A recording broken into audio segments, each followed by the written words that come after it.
ngomong-ngomong tentang proses Pak, untuk roadmap-nya sendiri gimana sih Pak untuk bisa suatu proyek menggunakan dana non-APBN? Apakah dari PUPR sendiri yang menjajakan atau ada investor yang datang sendiri?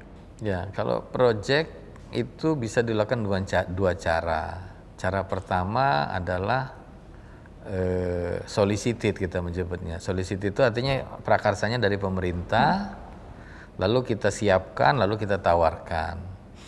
Namun ada juga yang unsolicited. Kalau unsolicited itu badan usaha melihat peluangnya. Itu di jalan tol udah banyak sekali yang seperti itu. Spam kemarin ada tiga-tiganya unsolicited ya. Nah, badan usaha melihat peluang lalu dia mengusulkan prakarsa. Nah, ketika ditetapkan sebagai pemrakarsa itu udah masuk jadi programnya pemerintah, sama seperti yang lain. Nah, ini semua memang harus kita bingkai dalam satu kesatuan program.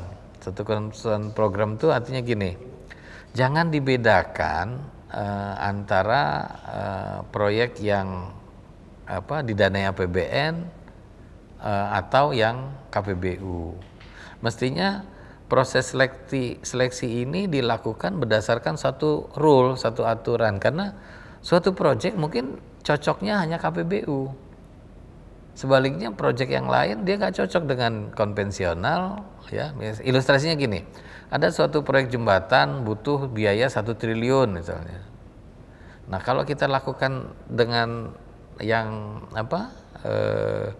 konvensional, kalau dialokasikan 1 tahun 100 miliar misalnya, berarti kita butuh 10 tahun baru selesai, ya kan? Benar Pak. Padahal kita punya peluang mempercepat itu selesai mungkin dalam 3 tahun dengan cara KPBU. Jadi ada kesesuaian tadi, nah sehingga memang ini harus dilakukan dalam satu kesatuan program ya. Ada kecocokan tadi yang besar dan harus cepat mestinya ke KPBU. Tapi kalau nilainya kecil tepat ya langsung aja dengan yang konvensional. Terus lokasi, potensi melibatkan swasta, nanti dari rule ini nanti akan terbagi dia. Oh, ini untuk yang yang 30% tadi, ini untuk yang besar. Jangan sampai kebalik. Yang mau kita tawarkan ke swasta ternyata udah dipakai dulu yang konvensional, yang ini malah nggak cocok buat mereka. Ini juga yang perlu kita antisipasi. Nah, tadi Pak untuk yang solicited itu kan dari pemerintah menjajakan ke swasta. Betul. Melalui lelang ya Pak? Iya. Nah, sedangkan yang unsolicited tadi apakah pemrakarsanya otomatis menjadi yang mengerjakan atau juga tetap dilelangkan tuh Pak?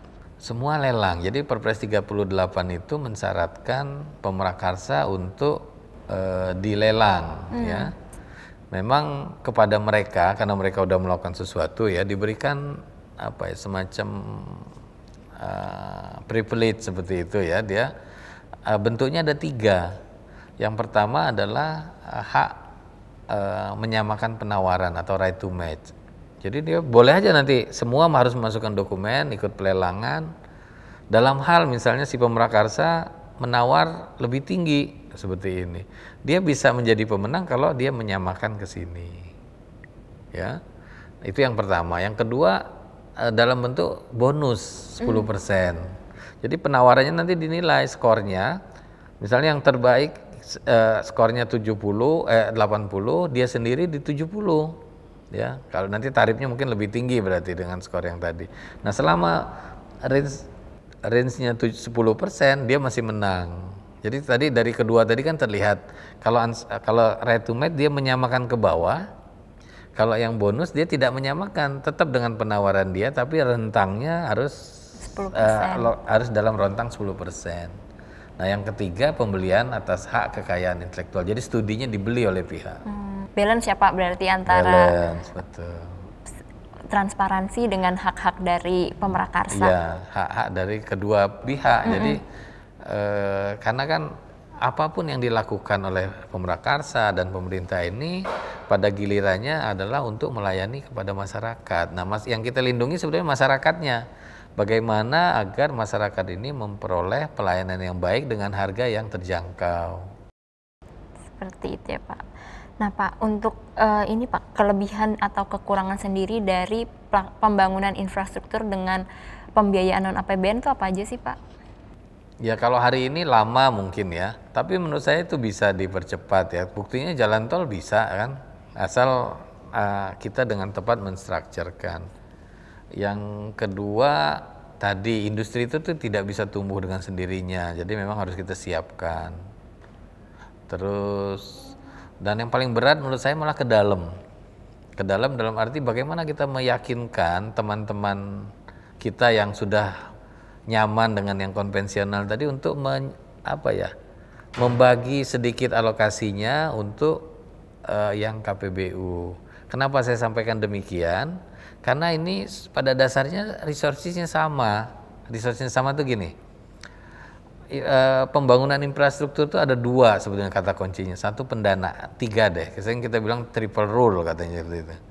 Yang pertama adalah siapa yang mendeliver. Adakah pemerintah atau swasta atau in between namanya KPBU ya. Kemudian yang paling penting juga adalah funding istilahnya pendanaannya. Terus yang ketiga adalah pembiayaan. Nah seringkali kita rancu antara KPBU kadang disebut sebagai pembiayaan, sebenarnya itu deliverynya sebetulnya ya. Nah yang paling rancu antara pendanaan sama pembiayaan. Nah pendanaan itu adalah bagaimana proyek tadi didanai. Jadi uang yang didanai itu tidak harus dikembalikan. Kalau pembiayaan adalah bagaimana proyek tadi kebutuhan CAPEX-nya disediakan oleh pihak lain. Jadi misalnya hutang. Jadi dari 100% tadi 70% hutang, berarti 70%-nya harus dibayar. Gitu kan? Iya benar. 30% equity ya, 30%-nya ada return-nya, nggak gratis. Nah, mengembalikan ini itulah yang disebut dari pendanaan.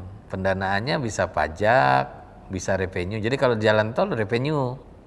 Kalau bendungan tadi ya dari pajak, dari APBN. Nah, makanya yang APBN tadi harus dibagi. Misalnya dari 30% mungkin yang 10%-nya kita KPBU. Nah, yang 10% inilah yang kita leverage menjadi besar. Seperti itu. Oke Pak, baiklah. Kalau kembali ke tusi PUPR nih Pak, kan PUPR ini ditugaskan untuk membangun infrastruktur ya Pak. Banyak banget infrastruktur yang dibangun. Nah, yang populer untuk non APBN ini kan jalan tol ya Pak ya. Nah, selain itu tuh apa aja sih Pak yang bisa dan sudah banyak didanai dari non APBN? Pada dasarnya semua infrastruktur bisa, ya. Infrastruktur sosial juga boleh. Hanya tadi yang sering jadi pertanyaan dari masyarakat itu adalah bagaimana badan usaha memperoleh keuntungan untuk daripada bendungan misalnya, kan nggak ada tarifnya, ya kan? Gimana mereka mau bangun rumah susun sewa misalnya, dari mana mereka dapat uangnya? Nah ini yang harus kita luruskan, bahwa ketika kita structure menjadi KPBU, proyeknya pasti layak, karena layak itu kan bisa dilihat dari siapa yang mengerjakan. Misalnya bendungan, ya kita KPBU kan. Lalu yang melaksanakan ini akan dibayar berdasarkan apa? Berdasarkan ketersediaan layanan. Uangnya dari mana ya? Dari APBN. Yang tadinya kita harus ada uang segini, sekarang kita bisa mengambil uang yang 20 tahun ke depan, dilakukan dicicil. Memang ada bunganya ternyata lebih besar ya, tapi kan lebih baik daripada kita nunggu 20 tahun lagi. Seperti itu. Nah, itu yang harus kita ubah mindsetnya dan kita jelaskan. Sejauh ini sih sudah mulai banyak yang paham ya, dan di jalan itu animonya tinggi karena pasti dia dibanding dengan yang revenue. Jadi jalan non tol, jalan udah masuk semua, nanti bendungan, irigasi ya, baik dia sendiri maupun kita kaitkan dengan listrik. Kemudian di prasarana permukiman itu ada air minum, ada sampah, air kotor. Nah ini bayangan kami malah justru berpikirnya dan yang selanjutnya tadi SDA ya, bendungan udah, terus rumah ya. Nah bayangan saya justru infrastruktur air ini mungkin harus ada dimodifikasi sedikit, dalam artian bagaimana value chain-nya itu dijadikan satu, yang sekarang dipisah ya, di unbundling. Spam harus di sini, di hulunya harus pemerintah. Nah, bagaimana ini kita kita bundling kembali sehingga diperoleh efisiensi ya, bayangan saya seperti itu. Sehingga tidak semuanya harus datang dari fiskalnya pemerintah.